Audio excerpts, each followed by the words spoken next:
Overcoming fear is one of the greatest moves a person can make.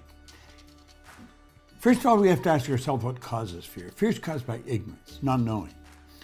And if we're going to go and do anything new, if we're going to break out of a paradigm, if we're going to change habit patterns, we're wandering into an area we've never been. And you know, fear stops most people.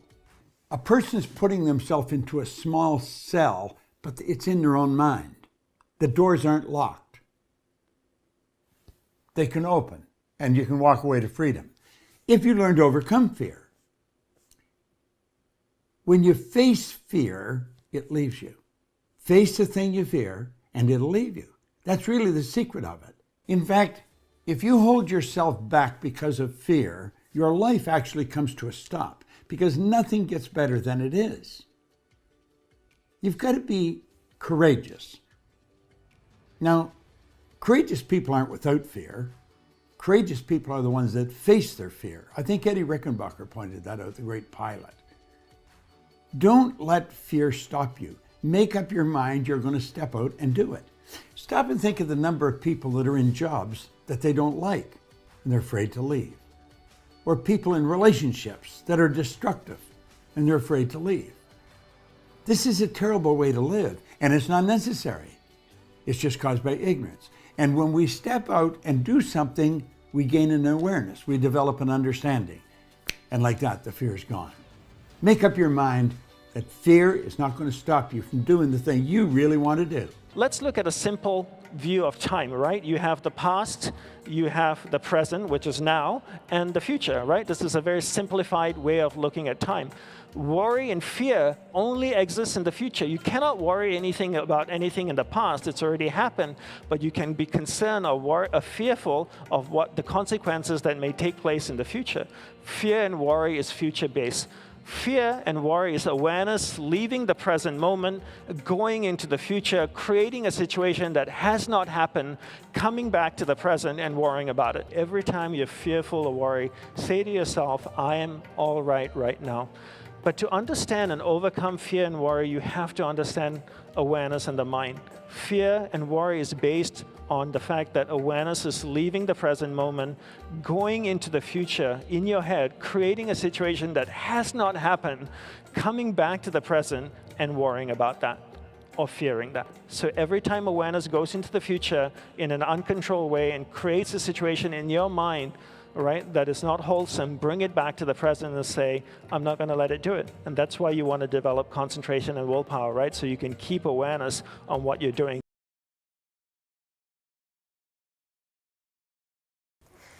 You know, I've heard a lot of experts say that fear isn't real. That is such a bunch of baloney. Fear is so real. In fact, there are probably things that you're afraid of doing right now in your life, in your relationships, at work.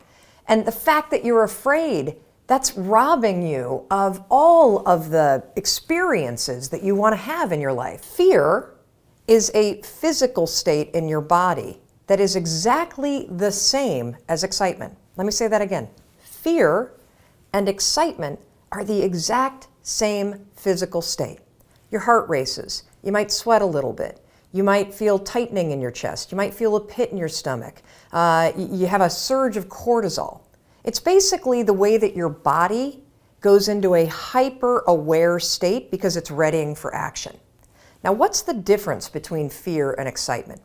Really simple. The only difference between fear and excitement is what your brain is doing as your body is all agitated. They've proven in research that when you try to ignore your fears, it actually makes them worse.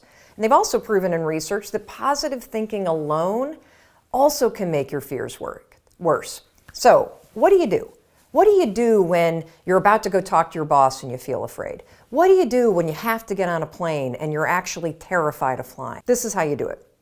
You're going to use my 5-second rule in combination with what I call an anchor thought, and that is going to reframe what your mind is doing so that your mind goes from feeling agitation and making you afraid to reframing it from agitation to excitement. It works like magic. Here's how you're going to do it. So first things first, if you've got to do something that really makes you nervous or that you're afraid to do, before you're about to do it, come up with an anchor thought. What's an anchor thought? Well, an anchor thought is something that's going to anchor you so that you don't escalate any situation into a full-blown panic attack or into a situation where you screw things up. It's a way for you to anchor yourself so you maintain control over what you're thinking and how you behave. So here's an example with flying. It's important when you're creating an anchor thought to pick something that is in the proper context of what you're afraid to do. So for flying, pick an anchor thought that has to do with the trip that you're taking. So if I'm boarding a plane to fly back home to Michigan, an anchor thought might be a picture in my mind of my mom and I walking on the shores of Lake Michigan where I grew up. That's a thought that makes me happy, it makes me excited, and it's also related to the trip that I'm taking. If you have a conversation that you need to have with your boss, pick an anchor thought about how you feel after having that conversation. Maybe it's you picking up the phone and calling somebody that you love and saying, "Oh my gosh, it went so well." Or, you walking out of the meeting and feeling like, "Yeah, I survived that conversation. I feel pretty good about myself."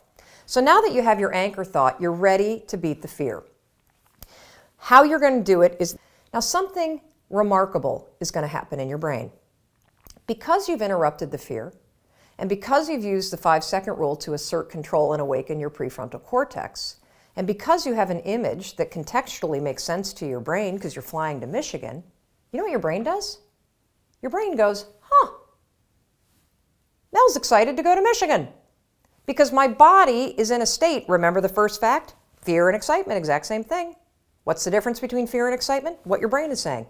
Using the 5-second rule and an anchor thought, you can actually switch the gears in your mind and reframe the thoughts of fear into thoughts of excitement. And because you have a vision that makes sense based on what you're doing, your brain buys it. You just tricked your brain. Most of the fears that we actually have are just negative contemplative thoughts that we're rerunning too often, and we're associating so much pain to that. Now it becomes convenient. Oh, it's fear. As if some fear is some big, unknowable, scary, awful thing. Well, mostly it's not. Most fear is just bad management of our own mental faculties.